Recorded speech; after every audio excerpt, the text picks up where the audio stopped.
Andrés Villavicencio, exiliado venezolano, bienvenido, buenos días. Muchas gracias por la invitación, buenos días. ¿Feliz? Bastante. ¿Suficientemente feliz? No lo suficientemente feliz, pero inicialmente feliz.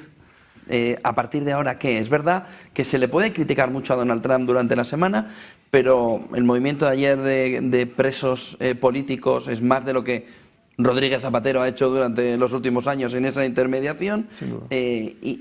La semana que viene se va a ver con María Corina Machado y parece que todo no puede ser a la vez, pero en una semana Ha pasado mucho. Ha pasado mucho en Venezuela. Sí, sí, totalmente. Bueno, ese señor que veíamos hace unos segundos, Diosdado Cabello, que es el poder real en Venezuela, que es el ministro de Interior y Justicia, pero al mismo tiempo es quien principalmente lidera los cuerpos represivos, había estado con una gorra como la que se veía en las imágenes que decía dudar es traición, lo que deja en evidencia que ellos desde hace meses sabían que una conspiración interna estaba en marcha. Sin duda alguna ha sido Delcy Rodríguez, y su hermano, como el chavismo, como toda organización criminal, tiene facciones, y esta facción ha decidido que antes de que fueran a por todos, entregar a Nicolás Maduro. Sin embargo, pasó algo muy grave, y es que hubo la confesión de un delito, y es que al día siguiente de la extracción de Nicolás Maduro, el dictador de Cuba, Díaz-Canel, emitió un comunicado donde decía que él lamentaba la caída en combate de 32 soldados cubanos en la agresión imperial. Y yo digo, ¿qué hacían 32 soldados cubanos en suelo venezolano, en instalaciones militares venezolanas rodeando a Nicolás Maduro? ¿Sabes qué es lo que ocurre? Que hace mucho tiempo que la soberanía de Venezuela había sido violentada y había sido entregada a intereses extranjeros por el chavismo. Y justamente cuando uno ve a personas de extrema izquierda en Argentina, del kirchnerismo, o acá en España, de movimientos como Podemos o de Bildu, diciendo que les preocupa la soberanía de Venezuela, no solamente que es una preocupación falsa, sino que llega 27 años tarde, ¿no? ¿Les preocupa otra cosa? Bueno, en febrero es la audiencia del Pollo Carvajal, y creo que mucha gente tendrá muchas cosas que explicar. A partir de aquí, lo que sí hay que reflexionar es si esto abre la vía a una nueva manera de hacer por parte de Estados Unidos, y si Venezuela va a ser el caso o el ejemplo paradigmático. Es decir, no hay soldados estadounidenses dentro. Escuchábamos a Diosdado Cabello, decía, bueno, pues gracias a las armas hemos podido defender. Ha evitado Donald Trump que haya una guerra civil, ha evitado la muerte de soldados estadounidenses por el reparto de armas que había habido por parte del régimen en Venezuela, pero a partir de ahora el camino es petróleo, democracia, es decir, petróleo para que de verdad se note que el cambio ha llegado, que se acaba la penuria económica en Venezuela, y por tanto la democracia puede entrar de una manera más sencilla. Y luego, aquí sabemos mucho también de transiciones en España, Delcy Rodríguez a la cabeza del proceso de transición, ¿o no? Bueno, yo entiendo el pragmatismo del presidente Trump con Delcy, a pesar de que en Venezuela tenemos un presidente electo que es Edmundo González, cuya victoria está comprobadamente explicada en el mundo, y tenemos un liderazgo muy sólido político que es el de María Corina Machado, que recientemente ha recibido el Premio Nobel de la Paz y ha sido reconocida por el mundo.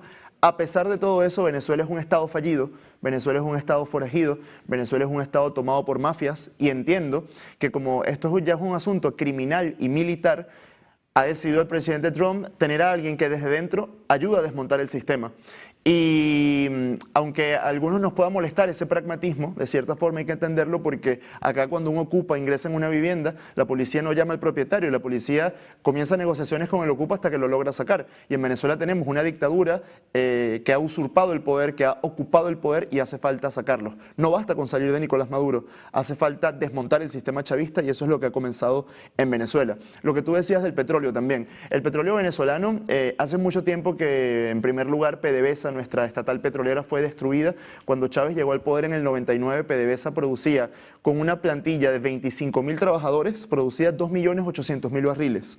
El día de hoy, con una plantilla de 200.000 trabajadores, produce apenas 700.000 barriles diarios. Y esos 700.000 barriles diarios se van en consumo interno, la demanda interna, sobre todo de gasolina y de combustibles, y además unos convenios con China que son absolutamente leoninos, en los que Venezuela siempre pierde, y seguramente lo que se les regala a Cuba, que nadie sabe a ciencia cierta qué cifra de barriles diarios son.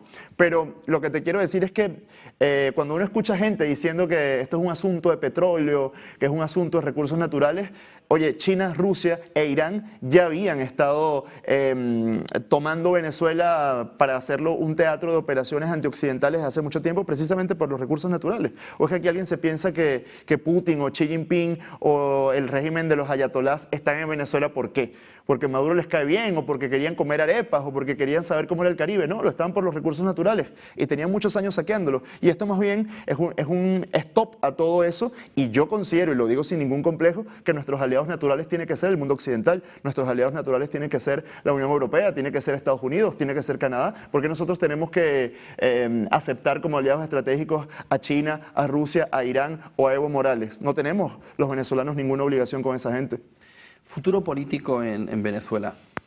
¿Cómo se tiene que hacer para evitar caer otra vez en lo mismo? Porque puede existir un riesgo a medio plazo de que el país vuelva a entrar en una situación, sobre todo porque me imagino que habrá un pánico generalizado cuando alguien salga a dar mensajes parecidos a los que se ha visto, ¿no? En plan, en los años sobre todo de Chávez, alrededor de lo podéis tener todo, pero sí, era el lobo disfrazado de cordero. Totalmente. Entonces, ¿cómo se puede hacer un proceso democrático, de transición democrática, con garantías de que nadie pueda volver a usurpar el poder en Venezuela y quedárselo para sí mismo? ¿Cómo se puede hacer habiendo caído ya en ello? Fíjate, yo creo que yo te lo resumo en una frase. Venezuela necesita muchas cosas, pero principalmente dos, que son mano dura y libre mercado. Y nosotros tenemos un libro, una obra que se llama Del buen salvaje al buen revolucionario, escrito por Carlos Rangel, que fue un gran liberal venezolano, que él hacía una crítica social a Latinoamérica en general, pero sobre todo a Venezuela, de cómo un líder de extrema izquierda como Petro o como Chávez comienzan siendo guerrilleros con delitos de sangre o militares golpistas, y con el pasar de los años se ponen una corbata, se presentan a elecciones y ganan como si nada hubiese pasado. Por eso se llama Del buen salvaje al buen revolucionario. Es el camino del izquierdista promedio en Latinoamérica. Y por supuesto que ningún país está curado de este tipo de mal. El que piensa que la libertad... Tampoco. Ninguno. El que piensa que la libertad o la democracia son cosas que se tienen que dar por ganado, está muy equivocado. Son valores que hay que defender todos los días. Y cuando uno ve, y esta semana ha servido mucho para eso, que se retratan las fuerzas políticas. Por ejemplo, acá en España, ¿quiénes manifestaron en favor de Nicolás Maduro? El Partido Comunista y Podemos en Serrano frente a la Embajada de Estados Unidos, y en Bilbao, Bildu. Oye, yo creo que eso es una radiografía de cuál sería el futuro de España y el plan de gobierno y lo que ejecutarían si estuviesen en el poder estas personas cuando salen en defensa de Nicolás Maduro. Y debo decir que como venezolano me ofende mucho que gente que no nació en mi país, que gente que no vivió los estragos de la dictadura de mi país, utilicen la bandera de mi país en una manifestación en defensa de un dictador que ha sido llevado ante la justicia. Y fíjate, nosotros veíamos esas imágenes que le dieron la vuelta al mundo de Nicolás Maduro esposado llegando a un tribunal, y hay que decir que eso fue una cosa sanadora y colectivamente reparadora para la inmensa mayoría de los venezolanos que hemos sufrido esto. Y yo hasta este momento no sé cuál irá a ser el destino de Nicolás Maduro. Yo no sé si él va a acabar en una prisión federal o él va a acabar haciendo pupitres para niños salvadoreños en el Secot. Pero sea cual sea su destino, va a ser un destino mucho más digno que estar asesinando venezolanos, robando elecciones y saqueando los recursos de todos. Y especialmente va a ser con un debido proceso, va a ser frente a un tribunal donde se le van a respetar sus garantías, donde va a tener acceso a atención médica, donde va a tener acceso a un representante jurídico, que son cosas que Nicolás Maduro no le ofreció a sus presos políticos, a sus desaparecidos, a sus ejecutados extrajudicialmente, a sus secuestrados, desaparecidos y a todas las personas que hemos tenido que ver, que ya son miles, a familiares de presos políticos, como por ejemplo, se me viene a la mente el más escandaloso y el más grotesco, que fue el de Rafael Tudares Bracho, el yerno de Edmundo González. Su único delito era estar casado con la hija de Edmundo González. Al tipo lo secuestran durante 330 días, no se sabía dónde estaba, no se presentó ante un tribunal, no se sabía qué se le imputaba, no se sabía ni siquiera si seguía con vida, y en el día 332, 333 se le presenta ante un tribunal para dictarle sentencia sin la realización de un juicio y lo condenan a la pena máxima venezolana, que son 30 años. Entonces, un tipo que ha tratado así a sus presos políticos y no hablar de los que han asesinado en torturas como en sitios como en el Helicoide o tantos otros centros de tortura verificados por la ONU que tiene el régimen, finalmente ha sido llevado ante la justicia y va a recibir un debido proceso que él jamás le dio a sus presos políticos. María Corina Machado es la figura que tiene que alzarse con la transición. Parece que la química, ¿no?, por lo menos desde fuera, con Donald Trump no ha sido o no es la mejor, pero es ella, comentábamos antes de la entrevista, hay una figura que está todavía encarcelada, de la que se me empezaba, ayer ya me empezaban a hablar de ella, ¿no? Tú sabes el nombre. Sí, Juan Pablo Guanipa, un gran amigo. Y hablaban de que él podría, cuando sea liberado, porque está todavía preso, sí, ser una figura de consenso, pero Donald Trump decía, no tiene el apoyo suficiente. Y desde fuera no terminamos de entender lo de no tiene el apoyo suficiente. Pero hay que poner el contexto, él se refería a un tema militar. Porque María Corina Machado, que es una mujer extraordinaria, que es una gran líder política y que a diferencia de dirigentes en el pasado que traicionaron la causa o que transaron con el régimen, María Corina no traiciona, María Corina no se humilla, María Corina no baja las banderas de la libertad. Y eso es algo que yo como venezolano le agradezco mucho a María Corina Machado. Pero cuando Trump decía que no tiene el apoyo, evidentemente se refería al tema militar. En Venezuela solamente hay 3 grupos que tienen las armas, que es el AMPA, los paramilitares colectivos armados por el chavismo y la Fuerza Armada. Y ninguno de esos 3 grupos es opositor, lamentablemente. ¿Por qué? Porque el chavismo se dedicó a violar la Constitución y a ideologizar la Fuerza Armada. Nuestro artículo 328 establece que la Fuerza Armada es un componente profesional sin militancia política, y tú ves cualquier desfile militar venezolano y verás a los militares gritando patria, socialismo, muerte, entre otras consignas ideológicas. Además que quien no se pliega a eso es acusado de traidor y llevado también a centros de torturas.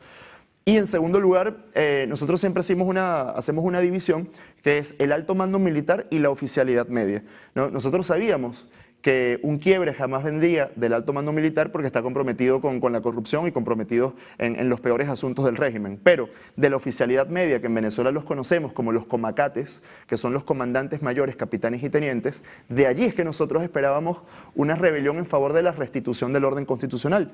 ¿Por qué no ocurrió?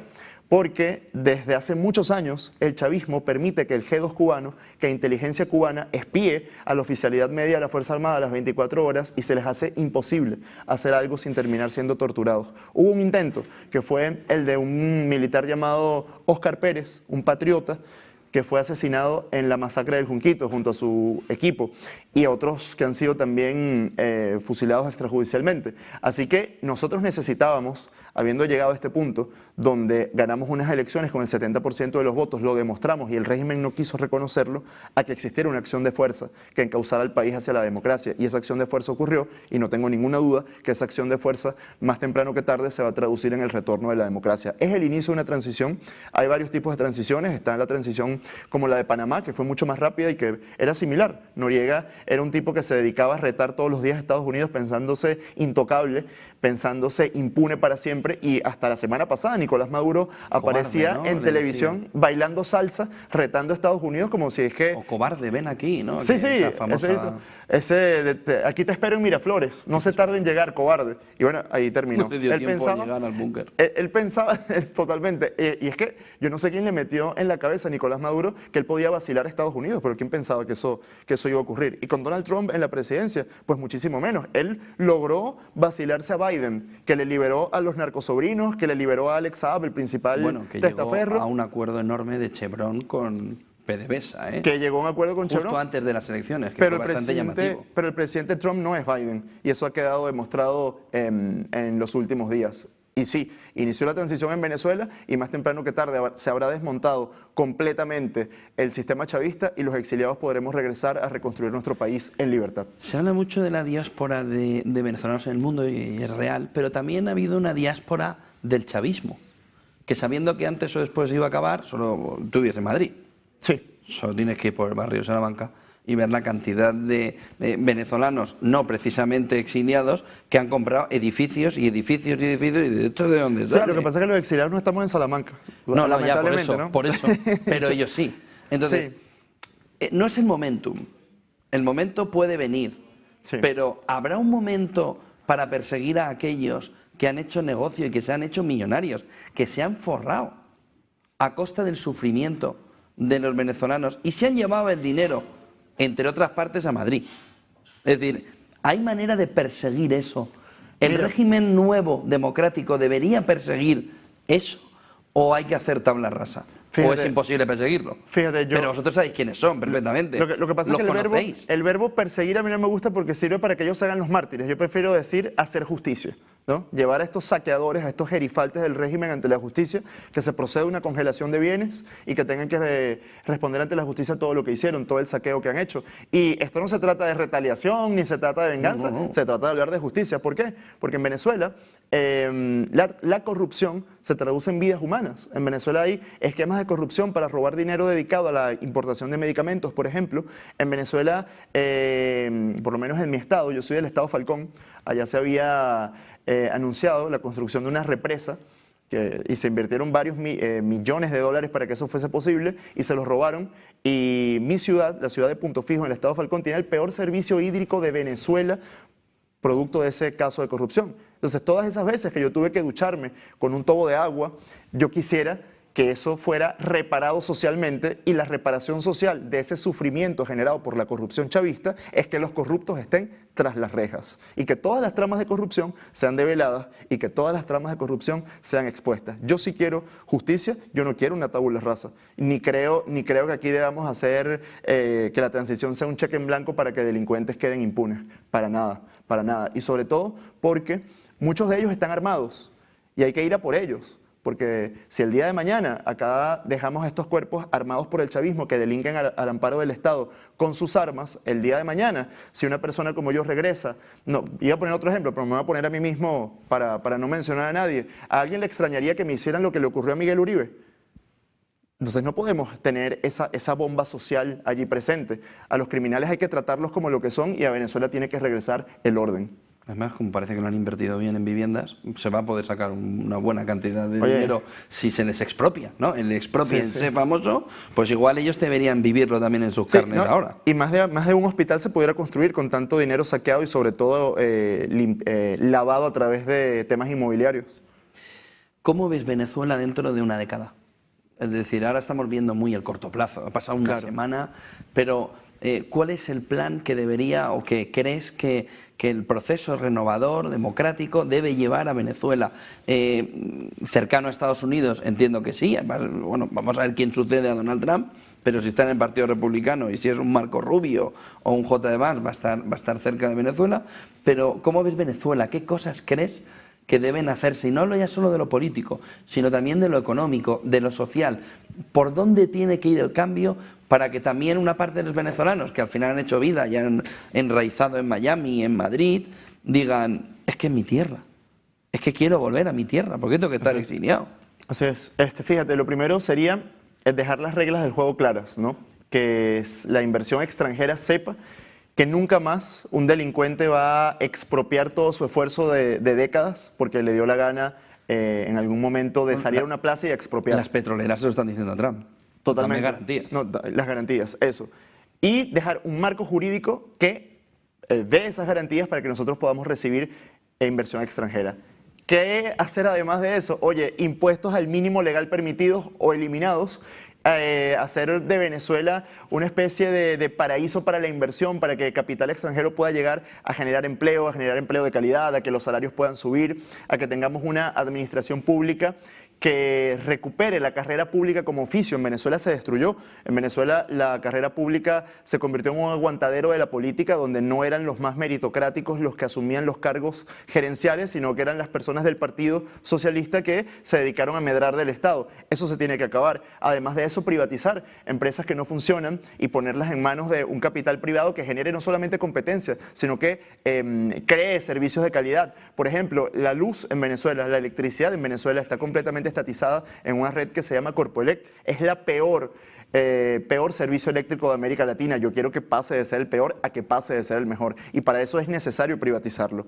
Además de eso, recuperar el valor de las pensiones. ¿Tú sabes cuánto cobra un jubilado venezolano hoy, el día de hoy? menos de $2 al mes. Y tú me preguntarás, ¿de qué viven los abuelos venezolanos? Pues viven de las remesas de sus nietos que se han tenido que ir del país. Venezuela es un país de 30 millones de habitantes donde 8 millones ya estamos fuera, para que tú tengas una idea del nivel de destrucción. Además de eso, que nosotros podamos volver a tener industria en Venezuela. La poca industria que existía antes del chavismo fue devastada por completo y fue arrasada precisamente porque el chavismo quería empobrecer a la gente para generar dependencia del Estado y a través de la dependencia del Estado ejercer control social. Yo quiero un Estado pequeño y una ciudadanía grande. Yo quiero un Estado que respete la libertad individual de la gente y no que sea una especie de gran hermano o de un leviatán que esté vigilando cada área de la vida personal de cada persona. Al contrario, y me disculpa la redundancia, al contrario, lo que quiero es un Estado pequeño, un Estado eficiente que se dedique a impartir justicia y a dar educación y salud de calidad y lo demás se lo deje al sector privado. En Venezuela incluso se llegaron a estatizar, a expropiar hoteles, a expropiar areperas y era una cosa insostenible que terminó como todos sabíamos que iba a terminar, en un desastre y una tragedia humanitaria. Solo una cuestión más. ¿Cuánto tiempo crees que Trump / Estados Unidos va a tener que estar monitorizando, bueno, pues, estando, ¿no?, en todo ese proceso? O si crees que eso va a tener que perdurar más allá de lo que pensamos, es decir, no es una cosa de 1, 2, 3 años, sino el padrinaje, ¿no?, de Estados Unidos va a durar más tiempo. Y si crees, oye, que se quede el tiempo que sea, pero que nos lo arregle. ¿Crees que eso es como debería realizarse? Claro, como Venezuela es un estado fallido, donde no hay instituciones, donde está vulnerado por todos lados, en el sur de Venezuela, donde tenemos el arco minero del Orinoco, hay oro y está siendo saqueado por mafias iraníes vinculadas al régimen teocrático. En la frontera oeste, la FARC, cuando la FARC se desmovilizó en Colombia, el que no quiso entregar las armas, cruzó al lado venezolano y se dedica a delinquir al amparo del Estado chavista. Y además tenemos una especie de milicia de paramilitares urbanos que se llaman los colectivos, que son unos malandros, unos delincuentes armados por el chavismo y que someten los barrios más pobres del país. Tanto llegó a ser Venezuela en este momento con el chavismo un Estado fallido que ni siquiera dentro de las cárceles el Estado puede ejercer control. Las cárceles venezolanas son gobernadas por unos caciques criminales que se llaman los pranes y desde las mismas cárceles se organiza extorsión y secuestro. Entonces, claro, en Venezuela hay mucho que hacer y yo no quiero una transición débil, yo quiero una transición sólida que garantice el no retorno de esta gente, el no retorno de este sistema y el no retorno de la destrucción de nuestras libertades. Y yo sí quisiera que tomara el tiempo que tendría que tomar. Hay varios tipos de transición. La de Panamá duró 1 año, la de República Dominicana duró 3. Yo no sé cuánto vaya a durar la de Venezuela, dure, ¿no? Pero lo que tenga que durar estaremos dispuestos a acompañar lo que se esté haciendo porque venimos de 27 años de destrucción y sabemos, y esto es muy importante que lo sepa tu audiencia y que lo sepa todo el mundo, los venezolanos sabemos que no hay ningún escenario peor para nuestro país que la permanencia del chavismo en el poder. Ese es el peor escenario. La permanencia del saqueo, la permanencia de la destrucción, la permanencia de la persecución, la permanencia de la destrucción de las libertades, de no tener democracia, de tener presos políticos, eso se tiene que acabar. Y esta transición que ha comenzado va a ser acompañada por la inmensa mayoría de los venezolanos el tiempo que haga falta para que nuestro país vuelva a retomar su rumbo constitucional, democrático y en libertad. Andrés Villavicencio, creo que has imaginado esta semana tantas veces en tu cabeza durante toda tu vida que la felicidad, ¿no?, es lo único que puede acompañarte. Sí, si estos días fuesen una canción serían Libre de Nino Bravo. ¿Aún te levantas por la mañana y dices, ¿de verdad ha sucedido? Me pasó los primeros 3 días, era increíble, estábamos todos en shock. Yo cuando me desperté y vi la noticia en el teléfono, yo recuerdo que yo pensé que estaba soñando, porque ¿sabes esos sueños donde tú sueñas que despiertas en tu cama pero sigues durmiendo? Y claro, yo había soñado varias veces esto y lo que hice fue salir corriendo a la ducha a ver si bañándome me despertaba y me di cuenta que era real lo que estaba pasando y llamé a mi familia no sabíamos, y fue... yo recuerdo que esto ya como las Torres Gemelas, es decir, que hay un punto histórico en esto, ¿no? Sí. Yo recuerdo que me levanté y un compañero venezolano que estaba en Caracas, a Miguel, que está por aquí, a Miguel, nuestro productor, y a mí, nos había escrito diciendo, oigo disparos y veo aviones y helicópteros, eran en España las 10 menos cuarto de la mañana. Y entonces le decía, que bueno, pero esto llevan ya diciéndolo, pero no creo tal. Me dice, espérate que te paso un vídeo. Y entonces le dije a Miguel, ponte lo que tenga, yo también, que vamos a hacer el programa de inmediato, ¿no? Y a las 10 y cuarto de la mañana, yo creo que vamos en Primer Medio, que estaba en directo, contando lo que no sabíamos, porque es verdad que ahí no sabíamos, sí que sabíamos que había algo que se estaba moviendo y que era muy claro que había habido una intervención, pero ¿qué había pasado? No, ni siquiera ellos mismos sabían. Sabes que, por ejemplo, Padrino López, que es el tercero de las recompensas, está Maduro, 50 Vladimiro millones. Padrino. Exacto, Maduro, 50 millones de dólares, Diosdado 25, Vladimir Padrino 15.